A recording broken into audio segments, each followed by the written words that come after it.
Hi guys, in this video we will see how to uninstall Windows update recently installed in your Windows 11 and 10 system. If you want to uninstall it, if you have any issues and want to uninstall any updates, then here are the process. Right click on a start button and choose settings. Here from the left side of settings page, go to Windows update, click on it from the left side.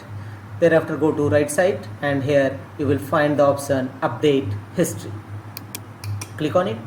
Here you will find all your updates, driver updates, quality updates, definition updates, various type of your recently updates will available here. Here scroll down and you will find the option uninstall updates. Click on it. And here you will find your recently installed updates which you want to delete and which you are able to delete. Here you will find a notification you would not be able to uninstall some updates. Uninstalling updates may put your PC at risk. So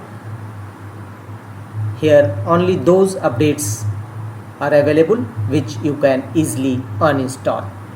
Otherwise some other important quality updates or security updates Microsoft restrict to uninstall from your system. So you can also only uninstall updates which Microsoft recommends for your.